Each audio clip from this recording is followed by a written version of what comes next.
Oi gente, tudo bom? Tô aqui para gravar o segundo vídeo do nosso livro Nos Domínios da Mediunidade, do Francisco Cândido Xavier, do Chico Xavier, que foi psicografado e foi ditado pelo espírito do André Luiz, que fala sobre a vida no mundo espiritual.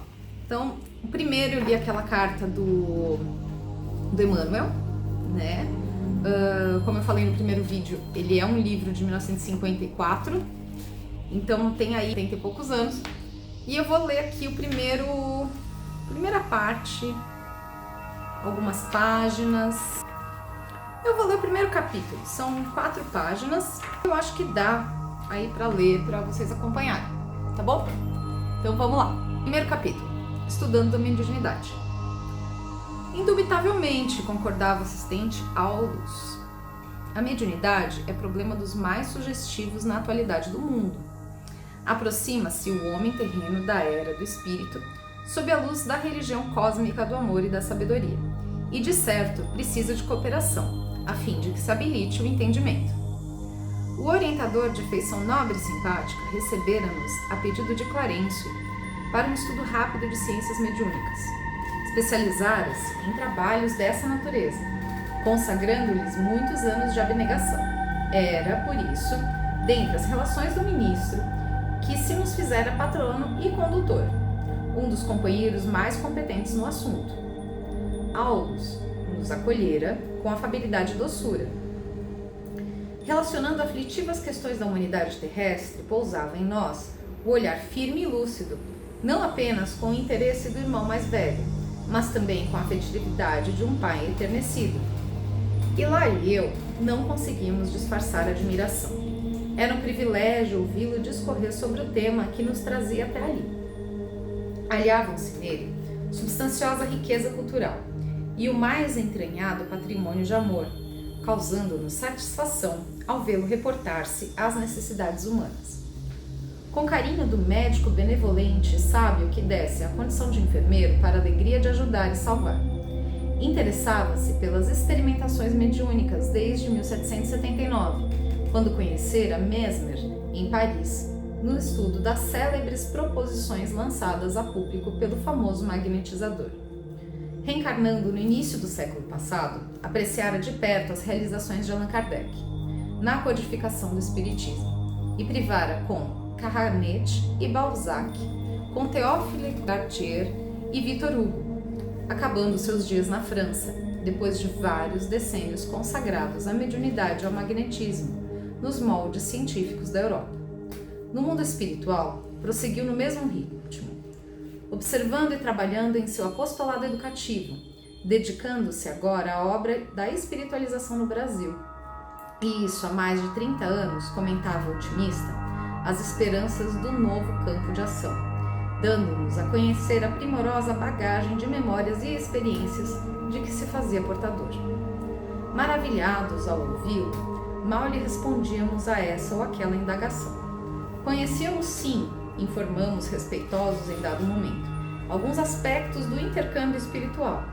Todavia, nosso desejo era amealhar as mais amplas noções do assunto, com a simplicidade possível.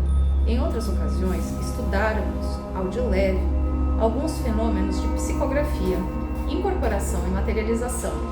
No entanto, era isso muito pouco à face dos múltiplos serviços que a mediunidade encerra em si mesma.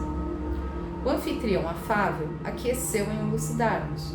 Colaborava em diversos setores de trabalho, prodigalizar-nos-ia aquilo que considerava com humildade como sendo alguns apontamentos. Para começar, convidou-nos a ouvir um amigo que falaria sobre mediunidade a pequeno grupo de aprendizes encarnados e desencarnados, e em cuja palavra reconhecia a oportunidade e valor. Não nos fizemos de rogados ante a obsequiosa lembrança, e porque não havia tempo a perder, seguimos-lo prestamente. Em vasto recinto do Ministério das Comunicações, fomos apresentados ao instrutor Albério, que se dispunha a iniciar a palestra. Tomamos lugar entre as dezenas de companheiros que o seguiam, atentos em muda expectação. Como tantos outros orientadores que eu conhecia, Albério assomou à tribuna, sem cerimônia, qual se fora simples irmãos, conversando conosco em tom fraternal. Meus amigos, falou Albério com segurança, dando continuidade aos nossos estudos anteriores, precisamos considerar que a mente permanece na base de todos os fenômenos mediúnicos. Não ignoramos que o universo, a estender-se no infinito por milhões e milhões de sóis, é a exteriorização do pensamento divino, de cuja essência partilhamos em nossa condição de raios conscientes da eterna sabedoria, dentro do limite de vossa evolução espiritual. Da superestrutura dos astros à infraestrutura subatômica, tudo está mergulhado na substância viva da mente de Deus, como os peixes e as plantas da água estão contidos no oceano imenso. Filhos do Criador, dele herdamos a faculdade de criar e desenvolver, nutrir e transformar. Naturalmente, circunscritos nas dimensões conceptuais em que nos encontramos, embora na insignificância de nossa posição comparada à glória dos espíritos que já atingiram a angelitude, podemos arrojar de nós a energia atuante do próprio pensamento, estabelecendo em torno de nossa individualidade o ambiente psíquico que nos é particular. Cada mundo possui o campo de tensão eletromagnética que lhe é próprio, no teor de força gravítica em que se equilibra, e cada alma se envolve no círculo de forças vivas que lhe transpiram do hálito mental na esfera de criaturas a que se emana em obediência às suas necessidades de ajuste ou crescimento para a imortalidade. Cada planeta revoluciona na órbita que lhe é assinalada pela lei do equilíbrio, sem ultrapassar as linhas de gravitação que lhe dizem respeito, e cada consciência envolve no grupo espiritual a cuja movimentação se subordina. Somos, pois, vastíssimo conjunto de inteligências sintonizadas no mesmo padrão vibratório de percepção, integrando um todo, constituindo de alguns bilhões de seres que formam, por assim dizer, a humanidade terrestre. Compondo assim apenas humilde família no infinito concerto da vida cósmica, em que cada mundo guarda somente determinada família da humanidade universal, conhecemos, por enquanto, simplesmente as expressões da vida que nos fala mais de perto, limitados ao degrau de conhecimento que já escalamos. Dependendo dos nossos semelhantes, em nossa trajetória para a vanguarda evolutiva, a maneira dos mundos que se deslocam no espaço, influenciado pelos astros que os cercam, agimos e reagimos uns sobre os outros, através da energia mental em que nos renovamos constantemente, criando, alimentando e destruindo formas e situações, paisagens e coisas, na estruturação dos nossos destinos. Nossa mente é, dessarte, um núcleo de forças inteligentes, gerando plasma sutil que, a exteriorizar-se incessantemente de nós, oferece recursos de objetividade às figuras de nossa imaginação, sob o comando de nossos próprios desígnios. A ideia é um ser organizado por nosso espírito, a que o pensamento dá forma e ao qual a vontade imprime movimento e direção. Do conjunto de nossas ideias, resulta na nossa própria existência. O orador fez um pequeno intervalo que ninguém ousou interromper e prosseguiu comentando. Segundo, é fácil de concluir. Todos os seres vivos respiram na onda de psiquismo dinâmico que lhes é peculiar, dentro das dimensões que lhes são características, ou na frequência que lhes é própria. Esse psiquismo independe dos centros nervosos, de vez que, fluindo da mente, é ele quem condiciona todos os fenômenos da vida orgânica em si mesma. Examinando, pois, os valores anímicos como faculdades de comunicação entre os espíritos, qualquer que seja o plano em que se encontrem, não podemos perder de vista o mundo mental do agente e do recipiente, porquanto, em qualquer posição mediúnica, a inteligência receptiva está sujeita às possibilidades e à coloração dos pensamentos em que se vive, e a inteligência emissora jaz submetida aos limites e às interpretações dos pensamentos que é capaz de produzir. Um hotentote desencarnado, em que se comunicando com um sábio terrestre, ainda jungido ao envoltório físico, não lhe poderá oferecer notícias outras, além dos assuntos triviais em que se desdobraram no mundo as experiências primitivistas.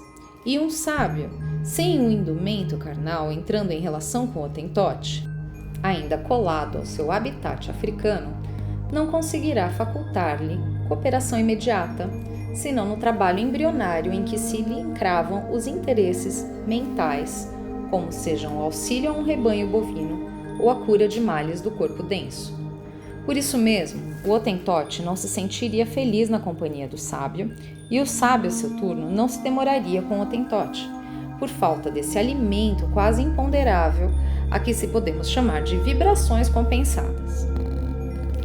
É da lei que nossas maiores alegrias sejam recolhidas ao contato daqueles que, em nos compreendendo, permutam conosco valores mentais de qualidades idênticas aos nossos.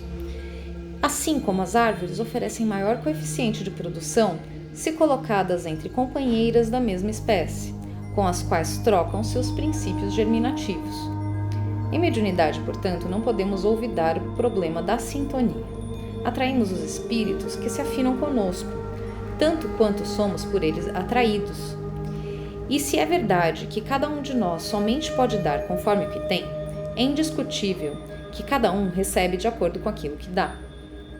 Achando-se a mente na base de todas as manifestações mediúnicas, quaisquer que sejam os característicos em que se expressem, é imprescindível enriquecer o pensamento, incorporando-lhe os tesouros morais e culturais, os únicos que nos possibilitam fixar a luz que jorra para nós das esferas mais altas através dos gênios da sabedoria e do amor que supervisionam nossas experiências. Procederam acertadamente aqueles que compararam nosso mundo mental a um espelho. Refletimos as imagens que nos cercam e arremessamos nas direções dos outros as imagens que criamos. E, como não podemos fugir do imperativo da atração, somente retrataremos a claridade e a beleza, se instalarmos a beleza e a claridade no espelho de nossa vida íntima. Os reflexos mentais, segundo a nossa natureza, favorecem-nos a estagnação ou nos impulsionam a jornada para a frente, porque cada criatura humana vive no céu ou no inferno que edificou para si mesma, nas reentrâncias do coração e da consciência, independentemente do corpo físico, porque observando a vida em sua essência de eternidade gloriosa, a morte vale apenas como transição entre dois tipos da mesma experiência no hoje imperecível. Vemos a mediunidade em todos os tempos e em todos os lugares da massa humana. Missões santificantes e guerras destruidoras, tarefas nobres e obsessões pérfidas guardam origem nos reflexos da mente individual ou coletiva, combinados com as forças sublimadas ou degradantes dos pensamentos de que se nutrem. Saibamos, assim, cultivar a educação, aprimorando-nos cada dia. Médiuns somos todos nós, nas linhas de atividade em que nos situamos. A força psíquica, nesse ou naquele teor de expressão, é peculiar a todos os seres, mas não existe aperfeiçoamento mediúnico sem acrisolamento da individualidade. É contraproducente intensificar a movimentação da energia sem disciplinar-lhe os impulsos. É perigoso possuir sem saber usar. O espelho sepultado na lama não reflete o esplendor do sol. O lago agitado não retrata a imagem da estrela que jaz no infinito.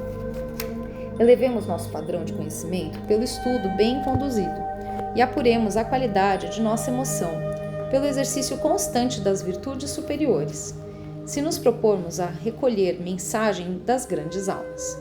Mediunidade não basta só por si, é imprescindível saber de que tipo de onda mental assimilamos para conhecer da qualidade de nosso trabalho e ajuizar de nossa direção.